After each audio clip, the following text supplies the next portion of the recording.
உலகமெங்கு வாழும் என் அருமை தமிழ் மக்கள் அனைவருக்குமே பிரம்மசக்தி சித்தர் வாக்கு ஜோதிடர் கோடான கோடி நமஸ்காரங்களை தெரிவித்துக் கொள்கிறேன். மேலும் சிறந்த ஐஸ்வர்யங்களுடன் சகல யோகங்களும் சகல சௌபாக்கியங்களும் சகல செல்வங்களும் பெற்று சிறந்து வாழ நான் வாழ்த்துகிறேன். மேலும் மேலும் வாழ்த்துகிறேன். இந்த நிகழ்ச்சியின் மூலம் எல்லாருக்கும் நல்லது நடக்க வேண்டும், சொன்னது நடக்க வேண்டும். அதுதான் ரொம்ப முக்கியம். எல்லாரும் எப்படி இருக்கீங்க? நல்லா இருக்கீங்களா? இப்போ நம்ம என்ன பார்க்க போகிறோம்? ஜூலை மாத பலன்கள். ஜூலை 1 முதல் ஜூலை 31 வரை. ஆடி 17 இதனுடைய தமிழ் தேதி ஆடி 17 முதல் அதாவது ஆணி 17 முதல் ஆடி 15 வரை. அற்புதமான இதுக்கு தமிழ் தேதி. இந்த சிறப்பு பலன்களை நாம் ஒரு அற்புதமாக பார்க்க போகிறோம். இந்த ஜூலை மாதத்தினுடைய சிறப்பு தெய்வீக தன்மை கொண்ட சுப விரத நாட்கள், விசேஷ நாட்களை பற்றி பார்ப்போம். முதலில் இந்த ஆணி மாதம், அதாவது பார்த்தீங்கன்னா இந்த ஆணி 17, அதாவது ஜூலை தொடங்குகின்ற முதல் நாள் ஆணி 17. ஜூலை 1ஆம் தேதி ஆணி 17 அன்றைய தினம் பார்த்தீங்கன்னா சஷ்டி திதி. இந்த ஜூலை மாதம் தொடங்கும் போது அற்புதமாக தொடங்குது. ஆறுமுக பெருமானின் அஷ்டி திதி செவ்வாய்க்கிழமை. செவ்வாய்க்கிழமை முருகனுக்குரியது. மேலும் சஷ்டி திதி முருகனுக்குரியது. பூர நட்சத்திரம் மகாலட்சுமி யோகம். பூர நட்சத்திரம் மகாலட்சுமி யோகத்தில் இந்த ஜூலை மாதம் தொடங்குகின்றது. ரொம்ப அற்புதமான நாள். அடுத்து இந்த ஜூலை 8ஆம் தேதி 8/7/2025 அன்று செவ்வாய்க்கிழமை. அதுவும் பார்த்தீங்கன்னா செவ்வாய்க்கிழமை திரையோதசி திதி என்று பிரதோஷ வழிபாடு, சிவ வழிபாட்டுக்குரிய அற்புதமான நாள். சகல தோஷங்களும் நீங்கக்கூடிய சிவ வழிபாட்டுக்குரிய திரையோதசி நாள், திரையோதசி திதி நாள். இந்த திரையோதசி திதி என்று பிரதோஷ வழிபாடு செய்வதால் மிகப்பெரிய தோஷங்கள் எல்லாம், குடும்பத்தில் ஏற்பட்ட தோஷங்கள் எல்லாம் நீங்கும். பிள்ளைகளுக்கு நல்ல உத்தியோகம் கிடைக்கும், புத்திர தோஷம் நீங்கும், திருமண யோகங்கள் ஏற்படும். அடுத்து ஜூலை 10 பௌர்ணமி யோகம். பௌர்ணமி நாள் ஜூலை 10ஆம் தேதி. அது பாருங்க பூராட நட்சத்திரம். இந்த பௌர்ணமி என்பது பூராட நட்சத்திரத்தில் ஏற்படுகின்றது. அது மகாலட்சுமியோட நட்சத்திரம். பூராட நட்சத்திரம். இந்த பூராட நட்சத்திரத்தில் ஜூலை 10ஆம் தேதி 10/7/2025 என்று பௌர்ணமி யோகம், பௌர்ணமி ஏற்படுகின்றது. அன்றைய தினம் நீங்கள் செய்ய வேண்டிய ஒரு ஆலய வழிபாடு குருஸ்தலம். அதாவது திருச்செந்தூர் முருகன் ஒரு குருஸ்தலம். மற்றபடி ஆலங்குடி குரு பகவானை வழிபடலாம். மேலும் தமிழகத்தில் இருக்கக்கூடிய குருஸ்தலம் எங்கெல்லாம் இருக்கிறதோ உங்கள் வீட்டு அருகாமையில் அந்த குருஸ்தலத்தில் சென்று வழிபடுங்கள். முக்கியமாக திருச்செந்தூர், ஆலங்குடி, மதுரை தென்முக கடவுள் என்று சொல்லக்கூடிய மதுரை குருஸ்தலம் என்று சொல்ல இன்மையிலும் நன்மை தருவார் ஆலயம். அங்கே தென்முக கடவுள் வீற்றிருக்கிறார். இன்று இந்த பௌர்ணமி என்று நீங்கள் சிறப்பாக இந்த குருஸ்தலத்தில் சென்று வழிபடும் பொழுது புத்திர பாக்கியம், திருமண யோகங்கள் சிறப்பாக அந்த நிவர்த்தி அடையும், அந்த பாக்கியம் கிடைக்கும். சரி, அடுத்ததாக ஆணி 32, அதாவது ஜூலை 16/7/2025 அன்று ஜூலை 16.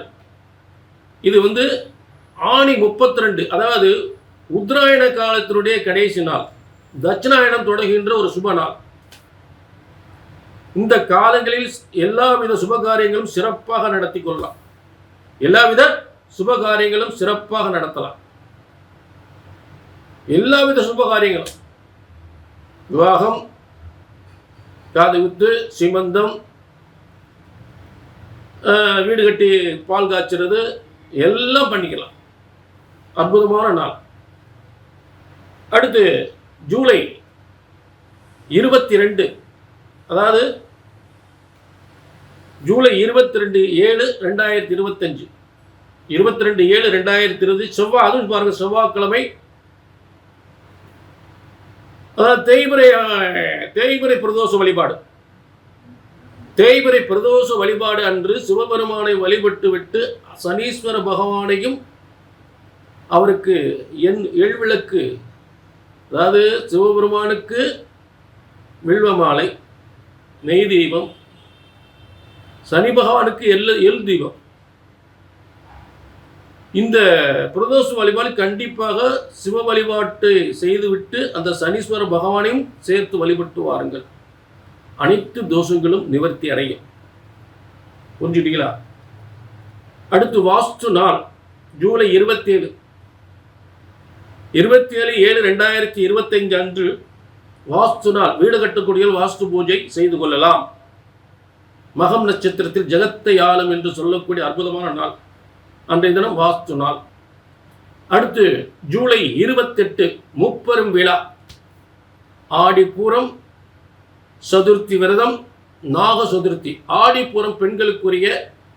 ஒவ்வொரு பெண்களுக்கும் தன் கணவன்மார்கள் தொழில் விருத்தி உத்தியோகங்கள், தொழில் விருத்தி வியாபாரம் உத்தியோகம் சிறப்பு வருவது, தாலி பாக்கியம் நிலைத்து நிற்ப, தாலி பாக்கியம் நிலைத்து நிற்க ஆடிப்பூர வழிபாடு, மகாலட்சுமி வழிபாடு செய்து கொள்ளலாம். அடுத்து சதுர்த்தி விரதம். இந்த சதுர்த்தி விரதத்தினால் புத்திர பாக்கியம் இல்லை, அவருக்கு புத்திர பாக்கியம், திருமண யோகங்கள், தடைப்பட்ட திருமண யோகங்கள் நிச்சயமாக நடக்கும். அன்றைய தினமே நாக சதுர்த்தி, சர்ப்பதோஷம் இருக்கக்கூடிய நாக சதுர்த்தி. அந்த நாக சதுர்த்தி வழிபாடு அம்மன் ஆலயம் எங்கெல்லாம் அம்மன் ஆலயம், உக்கிரகமான அம்பாள் ஆலயம் எங்கெல்லாம் இருக்கின்றதோ, மதுரை மடப்புறம் காளி, மாசாணி அம்மன் ஆலயம், சமயபுரம் மாரியம்மன், விருதுநகர் மாரியம்மன், திண்டுக்கல் கோட்டை மாரியம்மன், இந்த மாதிரி இருக்கக்கூடிய அம்பாள் ஆலயங்களில் சென்று வழிபடும் பொழுது திருமண தோஷம், புத்திர தோஷம், சொத்து பிரச்சனை அனைத்தும் நீங்கக்கூடிய ஒரு சிறந்த நாளாக அமைகிறது இந்த ஜூலை 28 முப்பெரும் விழா. சரி, இது நிச்சயமாக இந்த நிகழ்ச்சி பிரம்மசக்தி சித்தர் வாக்கு ஜோதிடம். உங்களை எல்லாம், நம்மை எல்லாம் எந்த பிரம்மன் படைத்திருக்கிறார் அந்த பிரம்மனால் எழுதப்பட்டதான் பிரம்ம வேத ஜோதிட சாஸ்திரம். பிரம்மனால் எல்லாருக்கும், அவர் படைத்த எல்லா மனிதர்களுக்குமே அவரால் எழுதப்பட்டதான் பிரம்ம வேத ஜோதிட சாஸ்திரம். புரிஞ்சுட்டீங்களா? ஒவ்வொரு, அதாவது பிறப்பு முதல் இறப்பு வரை உங்கள் தலையெழுத்தை பிரம்ம வேத ஜோதிட சாஸ்திரத்தில் பிரம்மனால் எழுதப்பட்டிருக்கிறது. அது ஒருபோதும் மறுக்க முடியாது. ஆக அவர் முறைப்படி, அவர் என்ன தலையெழுத்தை உங்களுக்கு எழுதியிருக்கிறாரோ அந்த முறைப்படி உங்கள் ஜாதகத்தை கணித்தால், பிரம்ம வேத ஜோதிட சாஸ்திர முறைப்படி சரியாக கணித்தால் சரியாகவே நடக்கும். ஆக இந்த நிகழ்ச்சியை பொறுத்து எந்தவித கவலையும் பட வேண்டிய அவசியமே இல்லை. எந்த பிரச்சனையானாலும் ஜாதகத்துக்கு நடக்கணும். புரிஞ்சுட்டீங்களா? நிச்சயமாக, உறுதியாக கீழே நம்பருக்கு உங்கள் தனிப்பட்ட ஜாதகம். இது பொது பலன். உங்கள் தனிப்பட்ட ஜாதகம் இது இந்த காலத்தில் நடக்கணும், நடந்தே ஆகணும். இதுதான் பிரம்மசக்தி ஜோதிடத்தினோட ஒரு சிறப்பு. கல்யாணமாக சொன்ன மாதம் முடியும், புத்திர பாக்கியம் சொன்ன மாதம் கிடைக்கும். எத்தனை தோஷங்கள் இருந்தாலும் அத்தனையும் நிவர்த்தி செய்து சரியாக சொன்னால் சரியாக நடக்கும். அதாவது ஒரு ஜோதிடத்தின் பலன் சொன்னது நடக்கலை அப்படின்னா ஒன்று ஜாதகம் தப்பாக இருக்கணும், இல்லாட்டி ஜோசியர் தப்பாக இருக்கணும். எல்லாம் கணித்து சொல்லக்கூடிய முறையில் தான் அந்த தவறுகள் ஏற்படுகின்றது. நிச்சயமாக அந்த தவறு இங்கே வரவே கூடாது. ஆக கீழே நம்பருக்கு நோட் பண்ணிக்கோங்க. உங்களுடைய எதிர்கால பலனை ஒரு அப்பாயின்மெண்ட் வாங்கி எதிர்கால பலனை தெளிவாக துல்லியமாக நீங்கள் தெரிந்து கொள்ளலாம். இப்போ மேஷம் முதல் மீனம் வரை இந்த ஜூலை மாத பலன்களை சிறப்பாக அற்புதமாக பார்க்க போகிறோம். ஜூலை மாத பலன்கள். இந்த ஜூலை மாத பலன்கள் யாருக்கு பார்க்க போகிறோம் அப்படின்னு, துலா ராசிக்கு. ரொம்ப அருமையான ஜூலை மாதம். உங்கள் ராசிக்கு அதிபதியும் உங்கள் ராசிக்கு 8ஆம் அதிபதி என்று சொல்லக்கூடிய ரிஷப ராசிக்கு அதிபதி ரிஷபத்திலே ஆட்சி பெறுகின்ற ஒரு ஜூலை மாதம். இந்த ஜூலை மாதம் முழுவதுமே சுக்கிரன் பல செல்வங்களை, பல சுகபோகங்களை, பல காசு பணங்களை கொட்டித் தருகின்ற யோகம். அற்புதமான யோகம். அப்படிப்பட்ட ஜூலை மாதம் அமைந்திருக்கிறது. திடீர் யோகம், திடீர் அதிர்ஷ்டம், திடீர் பதவி யோகம், திடீரென்று எதிர்பாராத அளவு பணங்கள் உங்களிடம் கொட்டக்கூடிய யோகம்.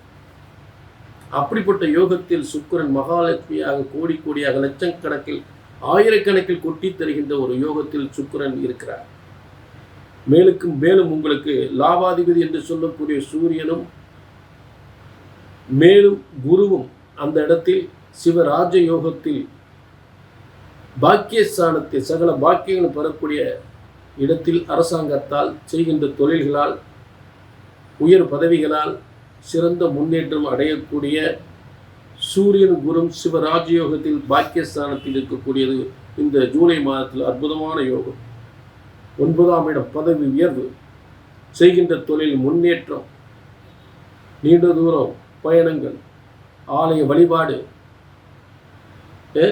முக்கியமான ஒரு மனிதரை சந்தித்து அரசியல் அரசாங்க சம்பந்தப்பட்ட முக்கிய மனிதர்களை சந்தித்து உங்கள் காரியங்கள் வெற்றி பெறக்கூடிய ஒரு சிறந்த ஒரு ஜூலை மாதம். அப்படிப்பட்ட ஒரு ஜூலை மாதம் ரொம்ப சூப்பராக இருக்க போகுது. உங்கள் வாழ்க்கையில் இந்த ஜூலை மாதம் ரொம்ப சிறப்பு. எல்லாருக்குமே நல்லது நடக்கக்கூடிய ஜூலை மாதத்தில் இந்த எல்லாருக்கும், இந்த துளாராசிக்காரங்க எல்லாருக்குமே நல்லா இருக்கு, பிரமாதமாக இருக்கு. ரொம்ப திருப்தியான கற்ற கல்வினால் வேலை வாய்ப்பு. ஏன்னா உங்களுக்கு 10ஆம் இடத்துல தர்ம கர்மாதிபதி யோகத்திலிருந்து புதன் இருக்கிறார். தர்ம கர்மாதிபதி யோகம் அப்படின்னு என்னன்னா பதவி, ஒரு புதிய பதவி இருக்கக்கூடிய நிலை. காசு பணம் ஒரு கொட்டும், எதிர்பார்த்த வருமானங்கள் வந்துகிட்டு இருக்கும், தொழில் யோகங்கள், பதவி யோகங்கள், புதிய அக்ரிமெண்ட்டு, ரியல் எஸ்டேட் புதுசாக அக்ரிமெண்ட் போட்டுகிட்டே இருப்பாங்க. ரியல் எஸ்டேட் தொழில் பார்த்தாலும் சரி, எந்த ஒரு வியாபாரம் பார்த்தாலும் சரி, டிபார்ட்மெண்டல் ஸ்டோர், ஹோட்டல் தொழில்கள், எந்த தொழில் பார்த்தாலும் அற்புதமான யோகத்தை, நல்ல செல்வ யோகம், தொழில் விருதி, வருமானம், முன்னேற்றம் அனைத்தும் சிறப்பு வருகின்ற ஒரு காலம். புரிஞ்சுட்டீங்களா? ஒரு கான்ட்ராக்ட், நிறைய கான்ட்ராக்ட் எடுப்பாங்க, கான்ட்ராக்ட் ஒப்பந்தங்கள், இதெல்லாம் ஒரு அற்புதமாக ரொம்ப சக்ஸஸ். நம்பர் 1 சூப்பராக பிரமாதமாக இருக்கு. இப்போ அடுத்து உங்களுக்கு இந்த சனி பகவான் உங்களுக்கு பூர்வ புண்ணிய ஸ்தானத்தில் அவர் இருக்கக்கூடிய பூர்வ புண்ணிய ஸ்தானம். பூர்வ புண்ணிய ஸ்தானத்தில் மூலத்திரிகோண ஸ்தானத்தில் ஆட்சி பெற்று ராகுவோடு இருப்பதால் வேறு இன ஜாதி மக்களால், அதாவது நமக்கு இடைஞ்சல் பண்ணணும்னு ஒருத்தர் நினைச்சா கூட மனசு மாறிடுவேன். அப்படிப்பட்ட இடம். நம்ம தள்ளி போகும்போது என்ன நம்ம ஒரு மாதிரி மனசு நினைச்சிட்டு போவேன். ஆனால் அவங்கள பார்த்துட்டான்னு வச்சுக்கோங்க, அதை மறந்துடுவேன்.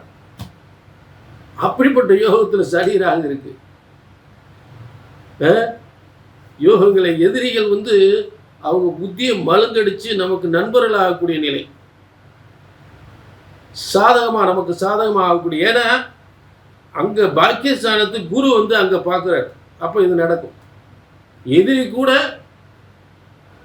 நமக்கு மனசு மாறி நன்மைகளை செய்யக்கூடியது. அவருக்கு இதை செஞ்சிருக்கார். அவர்கிட்ட நானே பண்ணி கொடுத்துட்றேன். உள்ள தள்ளி ஒரு 2-3 கிலோமீட்டர் 4 கிலோமீட்டர் தள்ளி இருந்தானே புலம்பிக்கிட்டே இருப்பான். உங்களை ஏதாச்சும் ஒரு புலம்பிக்கிட்டு இருப்பேன். உங்கள் பக்கத்தில் வந்துட்டான்னு வச்சுக்கோங்க, அதை மறந்துடுவேன். உங்களுக்கு என்ன வேணுமோ அதை செஞ்சு கொடுத்துருவேன். நல்லது நடந்து அவனால் உங்கள் எதிரியாக இருந்தாலும் அந்த எதிரி மூலம் நல்லது நடக்கும். அப்படிப்பட்ட யோகங்கள் கண்டிப்பாக இந்த ஆனி மாதத்தில் சிறப்பு புரிகின்றது. சரிங்களா? ஆக எல்லா கிரகங்களும் வலிமையாக இருக்குது. துளாராசிகள் எந்த மாற்றம் இல்லை. உங்கள் தனிப்பட்ட ஜாதகத்தை பார்க்கணும்னா கீழே நம்பருக்கு நோட் பண்ணிக்கோங்க. ஏன்னா உங்கள் கிரக வலிமையெல்லாம் பார்த்தாச்சு. பூர்வ புண்ணியத்தால் சனி ராகு, அடுத்து சுக்கிரன் உங்களுக்கு 8ஆம் இடத்தில் எதிர்பாராத அதிர்ஷ்ட யோகத்தில் உட்கார்ந்துருக்காரு. பாக்கியஸ்தானத்தில் சிவ குரு, அதாவது சிவராஜ் யோகத்தில் சூரியனும் குருவும். அடுத்து லாபஸ்தானத்தில் உங்களுக்கு தர்ம கர்மாதிபதி யோகத்தில் புதன். அடுத்து செவ்வாய் கேது என்பது பூமிகளாலும் இந்த எலக்ட்ரிக் தொழில், பூமி சம்பந்தப்பட்ட அக்ரிமெண்ட் தொழில்கள், ரியல் எஸ்டேட் தொழில்கள் லாபங்கள் பெறக்கூடிய இடத்தில் இந்த செவ்வாய் கேதுவோடு சேர்ந்திருப்பது வேறு இன ஜாதி மக்களால், ஏன்னா அது லாபஸ்தானம். இப்போ அந்த இடம் துளாராசிக்கு மட்டும் பாதிப்பு இல்லை. சரிங்களா? என்ன, மூத்த சகோதரர் மட்டும் நம்பிடாதீங்க. உங்களுக்கு மூத்த ஆளுகளை அவங்களால நன்மை கிடையாது. மூத்த சகோதரர்களால் நன்மை இல்லை. அவங்க ஏதாவது இடைஞ்சல், ஏதாவது அவங்களால ஒரு இடைஞ்சல்கள், நம்ம குறைபாடுகள் ஏற்படுறதுக்கு வாய்ப்புகள் கொடுக்கும். அதை மட்டும் கொஞ்சம் கவனத்தில் எடுத்துங்க. மற்ற ரொம்ப பிரமாதமாக இருக்குது, சூப்பராக இருக்குது. சரிங்களா? ஆக முருக வழிபாடு பண்ணிக்க. இந்த பௌர்ணமி ஜூலை 10 பௌர்ணமியில் முருக வழிபாடு. ஏன்னா உங்களுக்கு தனஸ்தானாதிபதி செவ்வாய் முருகன், விருச்சிக ராசிக்கு அதிபதி. ஆக நீங்கள் முருக வழிபாடு என்பது, முருகனை வழிபடுங்க. கண்டிப்பாக அத்தனை தோஷம் இல்லைங்க. முக்கியமாக பௌர்ணமி என்று முருகனை வழிபடுங்க. சரிங்களா? ஆக இது பொது பலன். உங்கள் தனிப்பட்ட ஜாதகத்தை பார்க்கணும், நிச்சயமாக இல்லை நம்பருக்கு நோட் பண்ணிக்கோங்க. ஏன்னா இது பிரம்மனால் படைக்கப்பட்ட பிரம்ம வேத ஜோதிட சாஸ்திரம். உங்கள் தலையெழுத்து பிரம்மனால் எழுதப்பட்டிருக்குது. அந்த முறைப்படி கணித்தால் தவறுகள் வர்றதுக்கு, என்ன சொன்னது நடக்கலை, என்ன அப்படி சொன்னார் இப்படி உண்மை நடக்கல, அது காரணம் என்ன? கணித்து சொல்வதுதான் தவறு ஏற்படுகின்றது.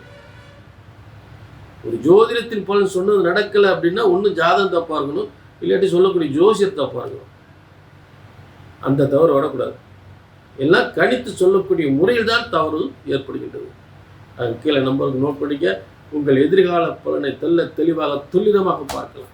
மீண்டும் ஒரு நல்ல நிகழ்ச்சி சந்திக்கும் வரை உங்களிடமிருந்து விடைபெறுகிறேன். நன்றி, வணக்கம். வாழ்க வளமுடன், வாழ்க வளமுடன், வாழ்க வளமுடன்.